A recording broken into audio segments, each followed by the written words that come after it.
오늘 우리에게 주시는 하나님의 말씀은 구약성경 창세기 11장 1절에서 9절까지 말씀입니다. 처음에 세상에는 언어가 하나뿐이어서 모두가 같은 말을 썼다. 사람들이 동쪽에서 이동하여 오다가 시날 땅 한 들판에 이르러서 거기에 자리를 잡았다. 그들은 서로 말하였다. 자, 벽돌을 빚어서 단단히 구워내자.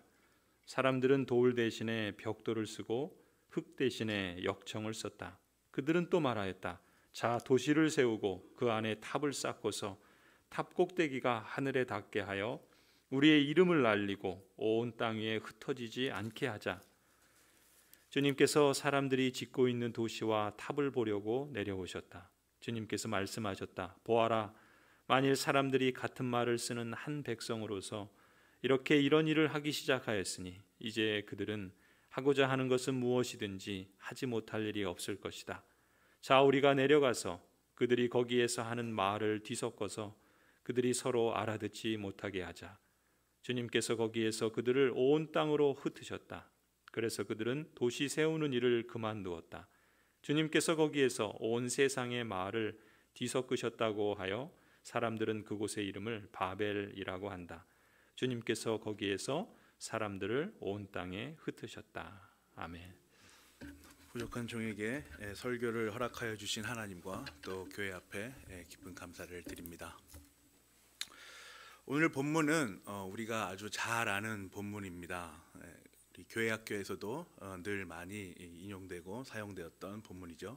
유치부, 유초등부, 또 중고등부, 또 청년부에 이르기까지 여러 가지 이제 붙이고 만들고 하는 활동들을 통해서 우리에게 아주 익숙한 바벨탑 사건입니다. 그런데 요즘 신학계의 동향을 보면 이 바벨탑 사건을 하나의 신화로 그저 치부해 버리려는 경향이 있습니다. 그런 시도들이 자꾸 일어나고 있는 것이죠.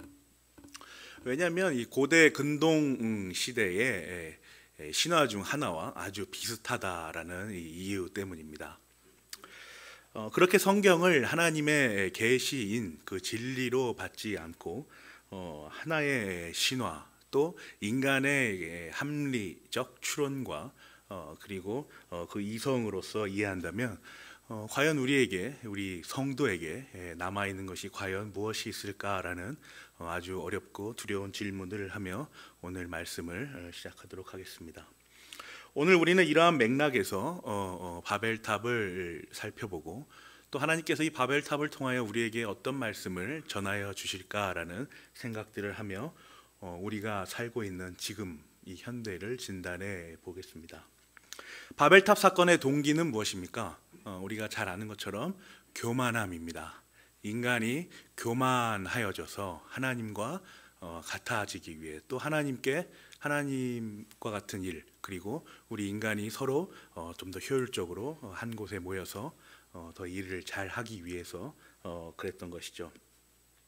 그런데 이 교만함 뒤에 숨어 있는 인간의 근본적인 동기가 과연 무엇입니까? 라는 것이 이제 첫 번째 질문입니다. 바로 진보에 대한 믿음입니다. 이것을 건설하고 나면 조금 더 나은 삶을 살 수 있지 않을까? 조금 더 효율적이고 소위 말하는 합리적인 삶을 살 수 있지 않을까라는 그러한 믿음 때문이죠. 진보주의, 프로그레시비즘이라고 하는 이 진보주의는 앞으로 나아간다, 또 발전한다와 같은 의미를 가지고 있습니다. 어쩌면 인간의 욕망 중에 가장 강력한 동력을 제공하는 그런 동기일지도 모르겠습니다. 그래서 이 진보주의는 이전부터 지금까지 계속해서 인간의 역사 가운데 인간을 계속해서 밀어붙이며 인간의 정신과 영혼을 움직여 왔습니다. 지금보다 더 나은 삶, A better life, better than now라는 우리 계속 여러 광고나 매체에서 나오는 말이죠. 익숙한 용어입니다.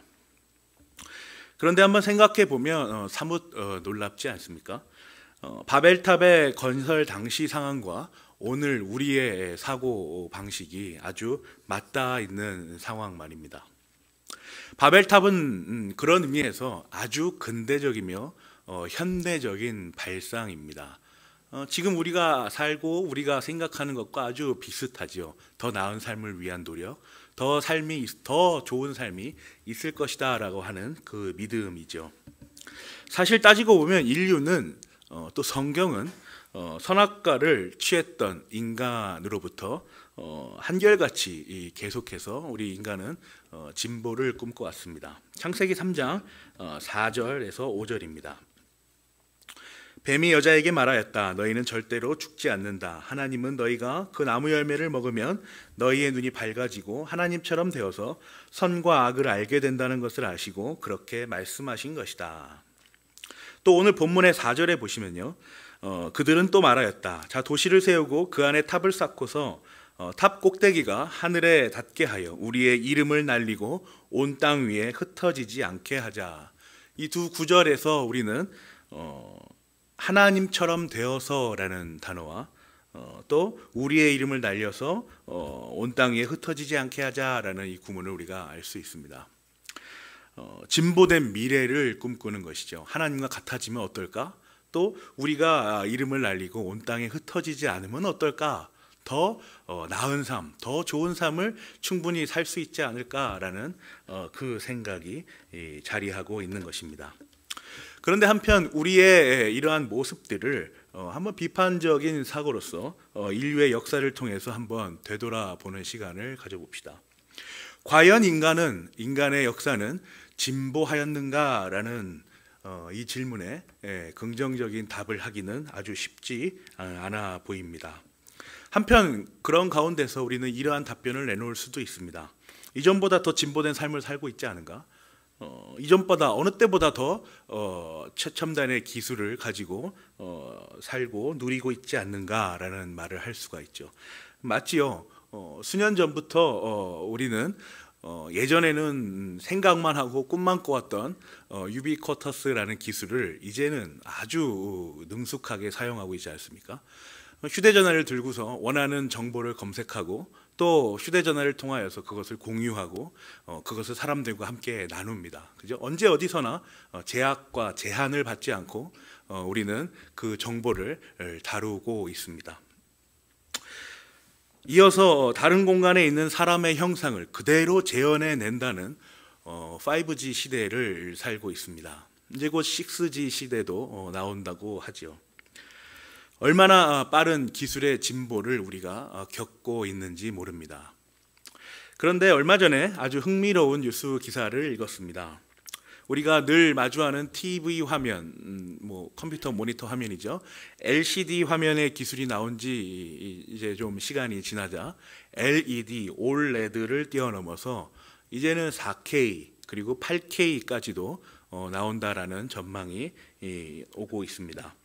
참고로 영화관에서 사용되는 커다란 화면에서 사용되는 화질이 바로 4K를 주로 쓴다고 합니다. 아주 대단한 화질이죠. 그래서 우리가 비용을 지불하고 집에서 보지 않고 영화관에서 영화를 감상하지 않습니까? 그런데 가정집에서는 어지간히 큰 TV가 아니고서는 이 4K와 8K를 구분하기란 전문가가 아닌 이상 아주 힘들다고 합니다. 그래서 지금 판매되는 8K TV도 그래서 사실은 크게 의미가 없다라는 것이죠. 그리고 또 방송을 찍는 카메라의 기술 수준이 아직까지 8K를 구현해내기가 아주 어렵다고 합니다. 장비가 못 따라간다는 것이죠. 4K를 구현하기에도 아직까지 버거운 카메라의 기술이라는 것입니다. 기술과 현실의 격차를 아주 적나라하게 보여주는 사례입니다. 그럼에도 불구하고 여러 기업들은 앞다투어서 8K다, 16K다, 이제 32K도 나오겠죠. 그러한 기술 발표들을 꾸준하게 하고 있습니다.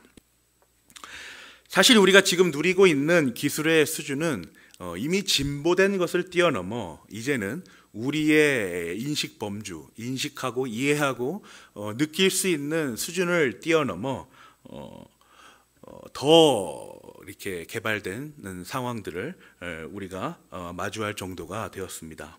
아주 급격한 발전을 이루게 된 것이죠. 하이퍼루퍼, 그리고 하이퍼튜브와 같은 시속 1000km가 넘는 엄청난 속도를 자랑하는 열차도 이제는 상용화된다고 합니다. 참고로 우리가 하늘에서 큰 저항 없이 제약 없이 다니는 비행기들의 속도가 한 800km 정도 된다고 하니까 지상에서의 1000km면 엄청난 속도죠. 상상이 안 됩니다. 이러한 과학과 기술과 경제와 같은 분야들의 비약적인 발전을 경험하며 현대라고 명명된 그렇게 이름 지어진 시대에 우리는 서 있습니다. 우리 성도도 역시 함께 서 있지요. 그리고 생각을 해봅니다. 과연 이러한 기술들이 인간의 정신까지 근본적으로 발전시켰는가, 진보하게 하였는가라는 질문을 하게 하죠. 그리고 이루게 되었다면, 그것을 이루었다면 무엇을 향한, 무엇을 위한 발전이고 진보인가라는 질문도 하게 합니다. 앞서 다루었던 것처럼 인류의 정신사는 변함이 없습니다. 과학의 기술과 끊임없이 진보되고 있는 그런 여러 가지의 테크니컬한 것들이 인간의 정신만은 계속해서 머물러 있는 것이죠. 바벨탑 당시의 진보적인 사고와 현대 최첨단의 기술을 향유하고 있는 우리의 사고가 바벨탑의 당시의 사람들과 지금 우리의 사고가 동일하게 있다라는 것입니다. 그렇다면 우리는 이러한 세대에서 이러한 상황을 마주하는 현대에 사는 사람들로서 우리 기독교 성도들은 어떻게 이것을 이해하고 이것을 보아야 할 것입니까? 단지 우리는 신앙인이기 때문에 세속적인 것을 다루는 과학과 기술과 지식과 정보의 풍만함, 그 개발들을 단지 교만하다라고 하여 무조건적으로 배척을 할 것입니까? 아니면 또 중세 시대처럼 그것들을 과학과 철학은 신학의 시녀다라는 이 사고로 멸시할 것입니까? 아니면 인간의 진보를 위해서 무엇이든 해야 한다라는 적극적인 모습들을 보여야 할 것입니까? 오늘 본문인 바벨탑의 교훈은 진보에 대한 이러한 인간의 끊임없는 욕망 가운데에 하나님께서 그것들을 어떻게 보시고 다루시며 인간은 과연 그 스스로 진보를 이루어낼 수 있는 존재인가에 대한 생각을 우리로 하도록 돕습니다. 중세 흑사병, 그리고 세계 1차와 2차 세계대전, 그리고 지금 코로나19를 우리는 인간은 겪어오고 있지요. 인류는 이 코로나19로 인하여서 또 한 번의 아픔과 또 깨달음을 얻습니다. 첨단 과학과 기술을 소유한 인간은 진보하기는커녕 너무나도 똑같은 모습으로 지금을 보내고 있죠. 합리적인 이성과 효율, 그리고 인간 중심의 사고로는 이 세상의 현상들을 충만하게 담아내기가 역부족이다라는 생각들을 가지게 됩니다. 또한 과학과 기술로는 이 세상의 모든 현상들을 설명해낼 수 없다라는 것도 경험하고 있죠. 그래서 오히려 생물학계에서는 이 코로나19로 인하여서 이러한 전망들을 내놓습니다. 인간이 무분별한 기술 개발을 멈추고 자연과 공존하는 법을 배워야 한다. 그리고 인간이 이제는 얼마나 무능하고 제한적이며 열등한 존재인가라는 것을 인지하였으면 좋겠다라고 오히려 생물학계에서 이러한 도전들을 내어놓는 것을 우리는 볼 수 있습니다. 미국 웨스트민스터 신학교의 교수인 마이클 오틀리라는 분이 쓴 오디너리라는 책이 있습니다. 오디너리라는 책에서 말하고자 하는 것은 아주 간단합니다. 우리는 특별하지만 특별하지 않다. 평범을 지속할 줄 아는 능력과 실력, 이 강인한 의지가 우리 신앙인에게 보여지고 읽혀져야 한다. 무엇을 끊임없이 꿈꾸며 무엇을 더 이상 소망하고 있는가? 일상을 살자. 주어진 나의 삶에 감사하며 오늘을 감사로 버텨내자라는 내용이 이 오디너리라는 책의 주제입니다. 이것이 지금 상황에 젖어서 여기까지만 하자, 이 정도면 됐지라는 나태함을 말하고자 하는 것은 절대로 아닙니다. 이 책에서 말하고자 하는 바를 우리나라의 방식으로 아주 쉽고 노골적으로 설명하면 이렇죠. 우리는 이번 주 당첨될 로또 당첨권을 가지고 내일 아침 7시에 일상과 마찬가지로 동일하게 출근할 수 있습니까? 라는 질문이 되겠습니다. 그럴 만한 실력과 성실함이 우리에게 있습니까? 그리고 오늘 주어진 하루의 감사함을 우리가 알고 있습니까? 라는 질문이 우리에게 조금 더 와닿는 질문입니다. 이해를 돕기 위해서 우리는 하나님의 택하신 이스라엘 백성이 출애굽 당시 겪었던 상황을 한번 만나볼 필요가 있습니다. 출애굽기 16장입니다. 출애굽기 16장 16절에서 20절의 말씀입니다. 주님께서 당신들에게 명하시기를 당신들은 각자 먹을 만큼씩만 거두라고 하셨습니다. 당신들은 각 사람은 자기 장막 안에 있는 식구 수대로 식구 한 명에 한 오멜씩 거두라고 하셨습니다. 이스라엘 자손이 그대로 하니 많이 거두는 사람도 있고 적게 거두는 사람도 있었으나 오멜로 되어보면 많이 거둔 사람도 남지 않고 적게 거둔 사람도 모자라지 않았다. 그들은 제각기 먹을 만큼씩 거두어 드린 것이다. 모세가 그들에게 아무도 아침까지 그것을 남겨두지 말라고 하였다.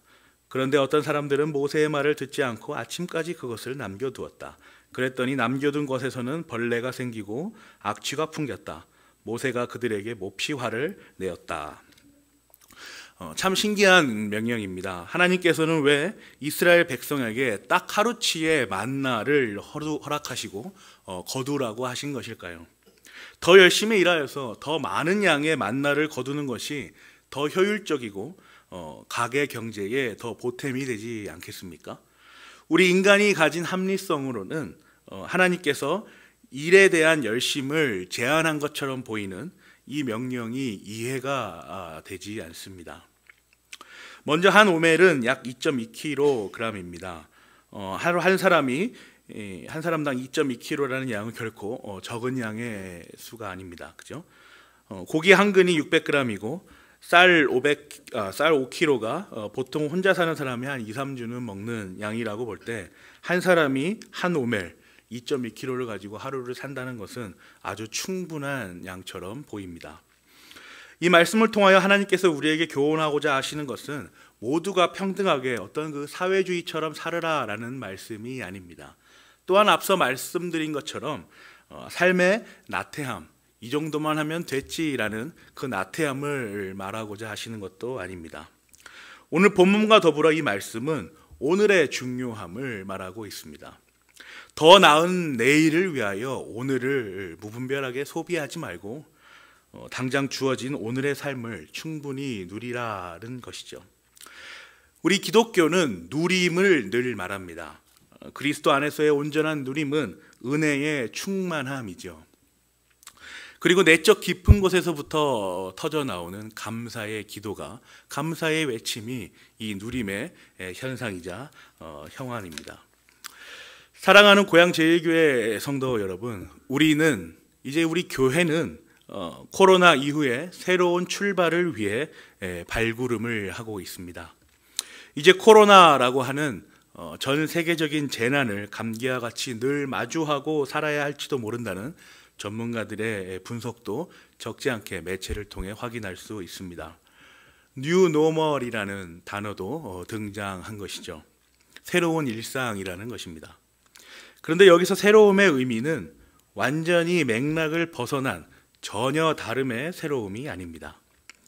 지금의 연속 가운데에 있는 새로움이죠. 늘 겪어왔던 삶의 진행 가운데 마주하는 새로움입니다. 그래서 지금 이 순간은 오늘의 연속 가운데 처음 만난 새로움을 마주하고 있는 순간입니다. 말이 좀 어렵죠. 그래서 우리 시간 안에 존재하는 우리는 늘 시간과 다투며 시간을 계산하며 사는 우리는 늘 새로움을 마주합니다. 그리고 그 새로움을 늘 낯설어 합니다. 우리의 한계이죠. 그렇지만 이 새로움은 전혀 다른 새로움이 아니라 하나님의 섭리 가운데에, 하나님의 인도하심 가운데에 우리 주어진 삶의 모양들을 이끌어 가시는 가운데에 허락된 새로움입니다. 그래서 성도는 이 새로움이 낯설지가 않습니다. 우리는 무엇 때문에 지난주에 다름질하였습니까? 더 나은 삶을 위하여 또는 더 진보된, 더 좋은 내일을 위하여 그 삶을 위해서 우리가 다름질하지는 않았습니까? 지금 이 순간 잠도 덜 자고 조금 더 고생하고 열과 성을 내는 우리의 모든 일들이 과연 무엇을 바라보며 어디에 깃발을 꺾고 가고 있는지를 생각해 보자라는 것이죠. 인간이라는 제한적 존재자로서 현실이라는 거대한 장벽 앞에서 이러한 목적도 먹고 사는 문제도 간과할 수 없는 노릇이지만 우리에게 주어진 정신없고 바쁜 일상이라는 삶의 근원적인 의미는 복음이라는 이 엄청난 소식을 말씀으로부터 알고 그대로 살아내기 위함임을 우리가 기억해야 할 것입니다. 성경은 결코 복음을 우리의 일상과 동떨어진 채로 뜬구름 잡는 식으로 풀어내지 않습니다. 이와 같은 맥락을 돕는 말씀을 한번 살펴보겠습니다. 창세기 3장입니다. 창세기 3장 20절에서 21절입니다. 아담은 자기 아내의 이름을 하와라고 하였다. 그가 생명에 있는 모든 것의 어머니이기 때문이다. 주 하나님이 가죽옷을 만들어서 아담과 그의 아내에게 입혀 주셨다. 이 상황, 창세기 3장 20절, 21절 상황은 우리가 잘 아는 것처럼 아담과 하와가 하나님이 하지 말라고 한 그 명령을 어기고 에덴 동산에서 쫓겨나는 장면입니다.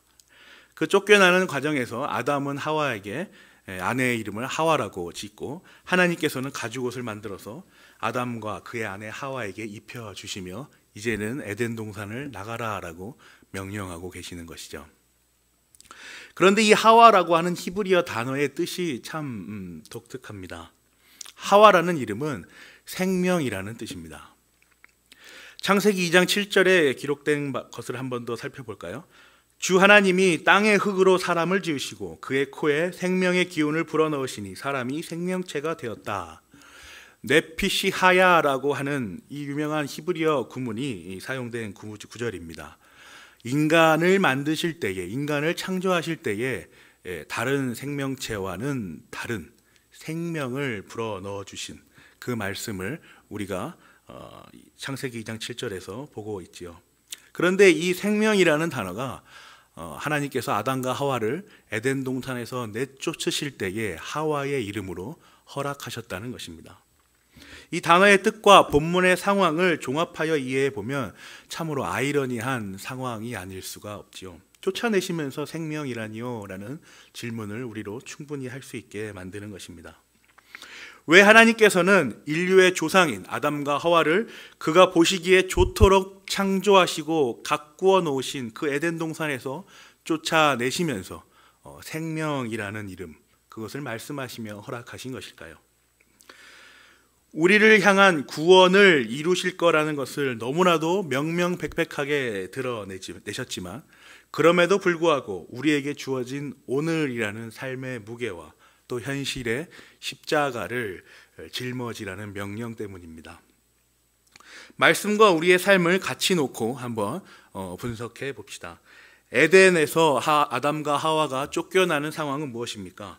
우리가 성도이지만 교회 안에서 있는 교인이지만 현실을 살아가는 모습을 보이는 현대를 살아가는 사람이다라는 대목이죠.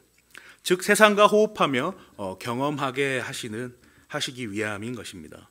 또한 하와의 이름에서 알 수 있듯이 생명, 즉 구원에 관하여서는 하나님께서 영원전 이 세상을 창조하시기 전부터 알고 계셨던, 또한 구원하시기로 작정하셨던 그 백성들을 그의 아들을 통하여 건져내시기로 예정하셨다는 것을 천명하기 위함입니다. 내가 너희를 하나하나 택하여서 구원할 것이다. 그래서 너희는 에덴 동산에서 쫓겨나지만 너희의 조상이 그렇게 되었지만 생명으로 이어갈 것이다 라는 말씀을 하고 계시는 것이죠. 이것이 복음의 본질이고 핵심입니다. 우리에게는 예수 그리스도가 그래서 성육신하시어 사람의 몸을 입고 내려오신 것이죠. 따라서 주께서 베풀어 주신 말씀과 교회됨을 위하여 애를 쓰며 성령 하나님의 부르심에 순종하여 이 자리에 앉아 계신, 또한 코로나라는 전 세계적인 재난 가운데에 어쩔 수 없이 예배당에 나오지 못하고 모니터를 통하여 영상으로 예배에 참여하고 있는 교회에 속한 모든 공동체, 곧 성도들에게 하나님께서는 반드시 그가 계획한 구원 사역을 이루실 것입니다. 예수 그리스도를 통하여 우리 신앙의 선배들에게 보이셨던 방법 그대로 우리에게도 보이시며 이루어 가실 것입니다. 국제적인 정세와 재난과 그 어떠한 현상 가운데서도 하나님께서는 반드시 그가 작정하신 그 일을 우리의 눈앞에서 이루실 것입니다. 인간을 창조하실 때 사용하셨던 방법 그대로 생명을 불어넣어 인간이 되게 하신 것처럼 진보의 눈이 멀어 교만하고 어리석음으로 인하여 무너진 우리에게 다시 생명을 넣어주셔 이내고 다시 살리실 것입니다. 이 결코 무너지지 않을 생명 곧 구원은 하나님의 은혜의 언약이자 우리에게는 견고한 소망입니다. 그렇다면 이제 다시 본문으로 돌아가 봅시다. 바벨탑을 쌓아 올린 사람들이 단지 바벨탑을 쌓아 올린 것 그 자체가 잘못된 것이 절대로 아니라는 것입니다. 첨단 과학과 기술 그 자체가 그릇되거나 틀렸다고 말하는 것이 절대로 아니라는 것입니다. 어쩌면 오히려 성경은 우리에게 하루하루 성실하게 맡겨진 현실이라는 이 바벨탑을 매일매일 겸허하게 쌓으라라고 말하고 있는지도 모릅니다. 오늘 본문이 말하는 복음의 본질이 무엇인지를 생각하여 보십시오. 성경은 바벨탑 이전의 역사적 사건들도 기록하고 있지요. 아담과 하와 사건, 또 가인과 아벨 사건, 또 노아의 홍수 사건, 그리고 바벨탑 사건으로 이어지는 이 창세기의 기록들은 하나님께서 어떻게 인간을 교훈하시는가를 우리로 깨닫게 하여 줍니다. 이 역사적인 사건들로 하나님께서 교훈하고자 하시는 커다란 맥락은 하나님께서는 멸하시기 위하여 심판하시기 위하여 그것을 목적으로 이렇게 행하신다라는 것이 아니라는 것입니다. 아담과 하와처럼 아덴 동산에서 쫓겨나고 가인과 아벨처럼 저주를 받으며 노아의 홍수처럼 진멸되고 바벨탑 사건처럼 흩어버리시는 그 이유가 바로 살리시기 위함이다라는 것을 우리는 말씀으로부터 깨달을 수 있습니다. 살리시기 위하여 생명을 부여하기 위하여 하나님께서는 오늘 본문처럼 사람들을 흩어버리십니다. 하나님의 긍휼과 자비인 것이죠.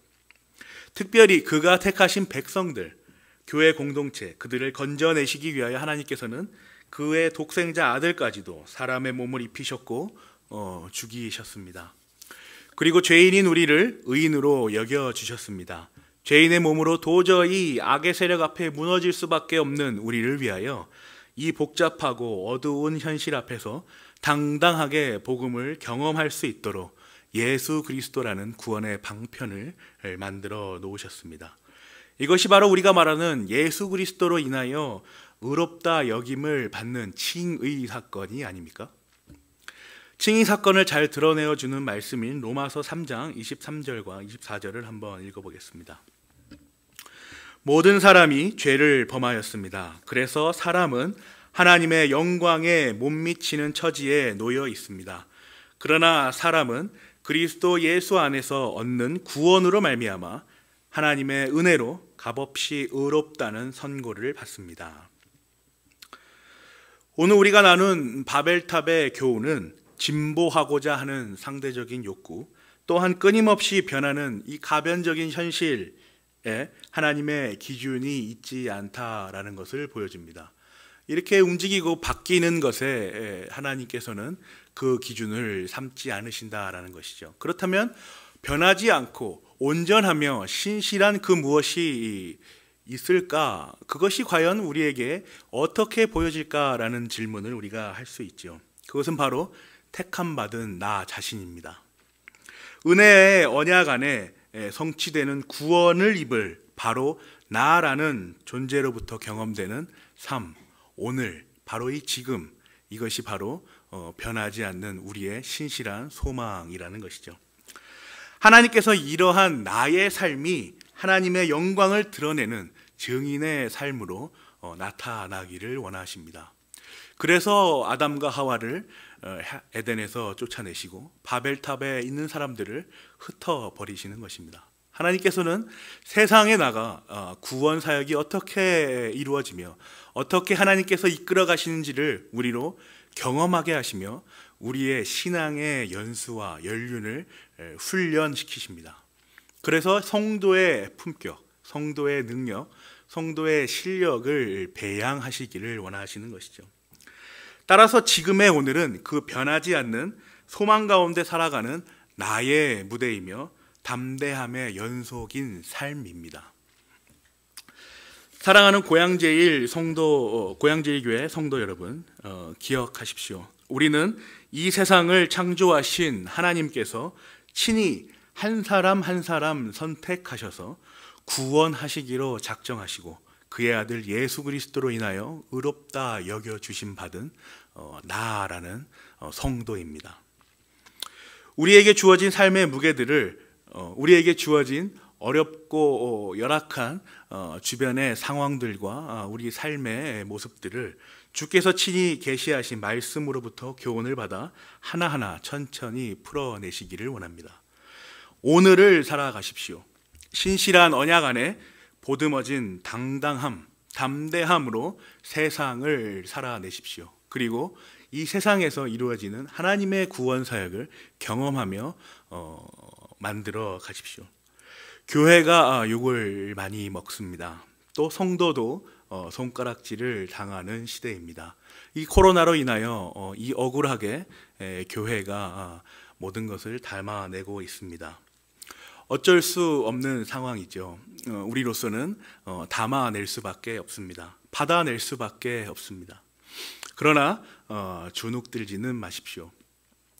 우리가 하나님의 영광 아래 있다는 사실을 분명하게 기억하고 그 당당함으로 흘러가는 삶의 여정 가운데에 이 모든 어려움들을 담아내시기를 원합니다.